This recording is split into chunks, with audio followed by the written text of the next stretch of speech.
What's going on? It's the RapNerd, and as we all know, the Conjuring 3, The Devil Made Me Do It, drops tomorrow on HBO Max and in theaters, so I figured why not make another list and let's rank the Conjuring universe. Well, my ranking of the Conjuring universe.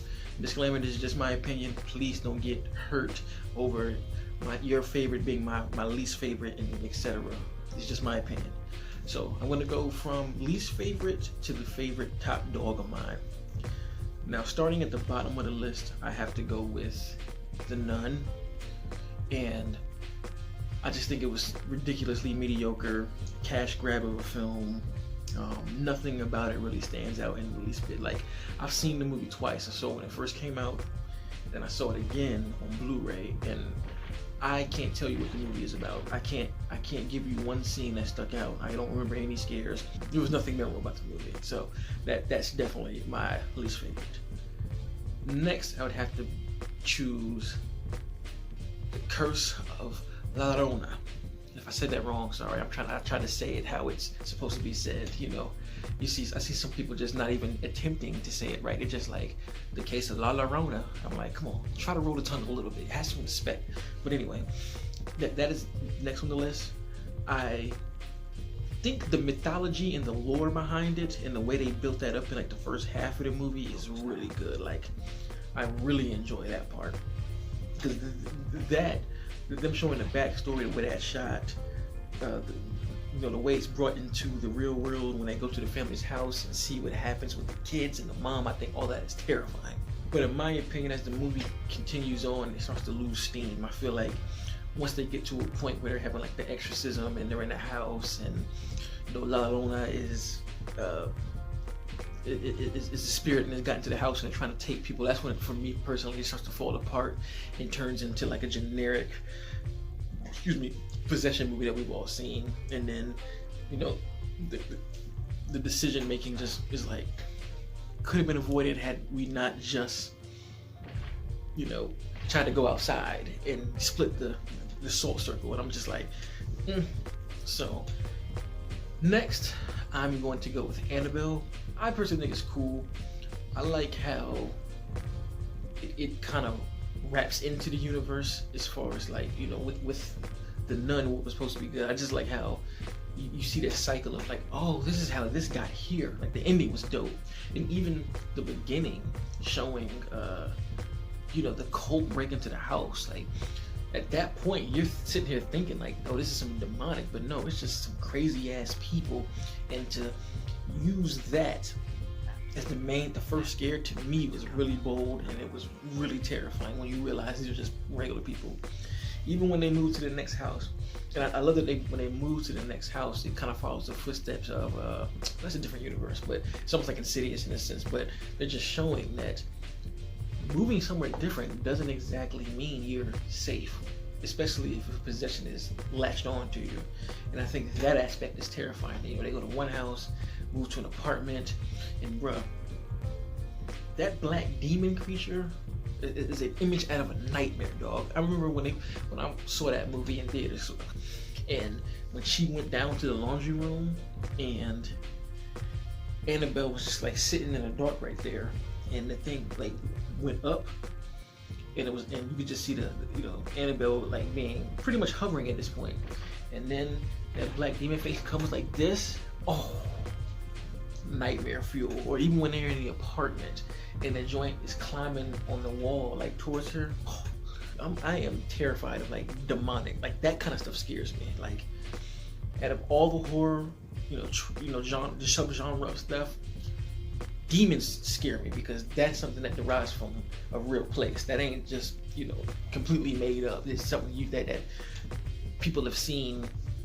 And I've even had some run-ins, not run-ins like me, but I knew a kid who brother experienced demonic possession, and he said he saw images that what he described looked like that. So that's always going to be scary for me. I think it's really, really good up until the ending. The ending was a bit generic again, having to do a self-sacrifice to get the demon, and but overall, I like it a lot. I really, really like it. Next, I'm going to have to say Annabelle Comes Home. Now, when this movie first came out, my review was even on my channel, right?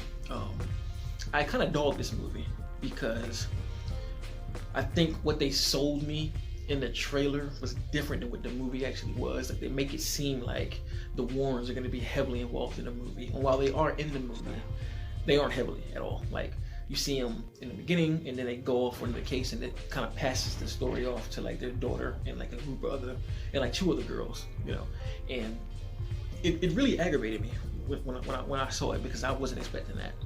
But I will say, I've watched it again like a few times since the release, and I gotta say, I like it more. Like, I actually dig it. I think it's a nice haunted house movie. It's entertaining. I feel like it's a very, very nice horror film for people who aren't huge heavy horror fans, because it's not anything too crazy, but it does get very scary, and the tension gets drawn out a lot. So for that, I do like it. And I'm just like I said, it's a haunted house. You get so many different elements and stuff. You know, werewolves, in a sense, zombies, demons. Like, you get so much stuff in this film as far as the scare goes. And again, this all could have been solved had one person not did something stupid. This, you know, the friend just does something just that's super illogical. And watching it the first time, I really was like, bro, what? That makes no sense. But after, you know, watching it more and more, I'm just like, I can live with it. People make stupid decisions, and I think, you know, she even admits to it. And when they find out, they all admit to it. That was stupid, a dumb way about going about it. I don't want to spoil it, because I know a lot of people haven't seen that movie, but definitely give it a watch. Number 3 is Annabelle Comes Home, and this is the only film out of the group of, you know, the entire universe that to me is damn near on the same level as Wan's films. David F. Sandberg did his thing on these joints. One of my gripes about the film is that I think the logic behind, if they knew this doll was what it was and the spirit was what it was, why the hell would you choose to make this a foster home when you know this dark secret is happening? And it ain't like you didn't know or you didn't see stuff. They saw a whole lot of stuff and still was like, you know what? We're gonna invite some people in. So that's like really my only gripe. But other than that, phenomenal movie. This is another one that's kind of like a haunted house film. I think it has so many factors about it that it just keep throwing at you, boom, boom, boom. That the scares are just relentless, bro. Like, and the genius thing that Dave does in the movie is he presents you with the scares early on. Like, he gives you an item that you'll see, and you're looking at that and you're like, this is gonna bite him in the ass later on. I don't know how it's gonna do it, but this is gonna hurt later, and this is gonna be used as a tool. Like, just for instance, you know, the disabled wife of the homeowner, you know, she rings a bell a lot. Like, as soon as you walk in, you hear that bell being rung, and they're like, oh, you know, the husband who owns the place is like, oh, she does that because when she needs something because she can't walk. Or one of the best ones, they go to it's like a chair that's attached to the stairs for like handicapped folks to like help them go up the stairs. You see that and you're just like, there's a bunch of it in the movie, but this my personal favorite ones that he gives you straight up.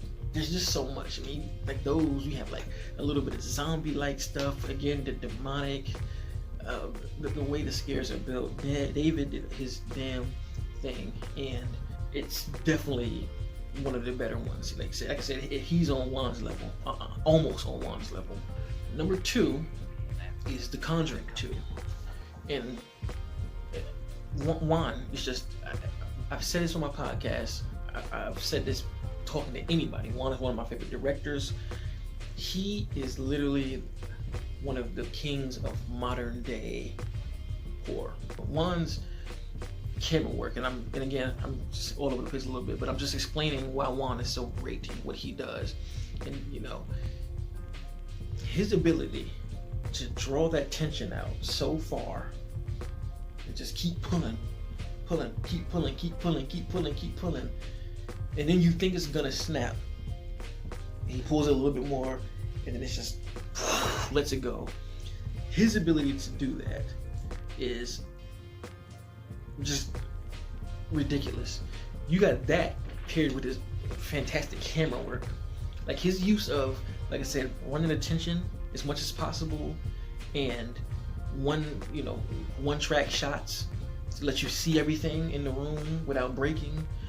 And he hits you with a fake scare where you think the scare is gonna come from, and then you think it's here, and next thing you know, it's like right here as you turn back to look. And full display in both of these movies, man. So I had to give the man his props. He just does that so well. Conjuring 2 is, I like it because it's one of the few horror films, like, paranormal haunted films, where other people are involved and they actually see the action too. It's not one of those stories where nobody gets to see it and nobody believes it. You see, they bring the cops in and a chair moves and the cop's like, oh shit. And I just love that. And it just and when the cops do find out, they don't even report it, because they're just like, who's gonna believe me? Like, who's gonna believe that we saw this? I'm not gonna say anything. And even with the neighbors, they see it. And it just doubles down on, like, even if people were to believe you and see it with their own eyes, they still won't believe it. And I just love the twist that this possessed demon is getting the strings pulled by another demon that wants Lorraine to come. Like, I think that story is fantastic. Like, and one of the best scares I've seen is when the dog turns into the crooked man. You talking about catching me off guard? Oh my god! Like, I was just in my seat like. And the only thing about this movie, I think the ending is kind of generic, where it's just like, it's kind of more of the same of the first Conjuring, and that kind of brings it down a bit, wore the spirit out and finally finding her name. I get what they were, doing, but still, I love it. And then the location being in London, and it just adds a whole different feel than the first one. So that's second. And of course, the first one is the Conjuring one. This is like one of my favorite horror movies of all time. Again, it plays on the tropes of, the father not being there, but he also is there to witness the crazy stuff going down. And it's like the perfect movie. Like, it's a group of, it's not just, it's the family that's there, but you get other people involved who come to help, and they see everything for what it is. And it's just this, it gives you a sense of like, oh, I'm in company. But then you quickly realize that company doesn't mean anything, and shit can get wild anyway. And when the mom is possessed, bro, the way her face changes is so nightmarish. That is, the way she looks is literally a nightmare. Like, she looks like Linda Blair in The Exorcist, but just brought into modern day times. And like, it just makes my skin crawl when I see her, bro. And again, John Wong with some of the best scares and the camera work, that drawing of tension, like just using things to set the audience up, like the girl knocking her head on the dresser. Like, he does it in one scene, and then it just cuts to the next day, and it's just like, that was weird. Then it happens again, and then when that scare comes, it is still just so like gut-wrenching, like, And even with the one track, when it shows a guy walking through the house because the lights are flashing, and then you just get hit with so many scares that you don't expect coming. This is where Lorraine and what's Patrick Wilson's character? I forgot his name, but the chemistry just here is just like this. You just see it from her having visions and seeing it, and him being the one to execute what she sees. It just works as a perfect tandem, and I'm just easily my favorite of the franchise. So. With all that said, you can see my passion. We've been running for 16 minutes. I'm hyped about The Conjuring 3. The devil made me do it.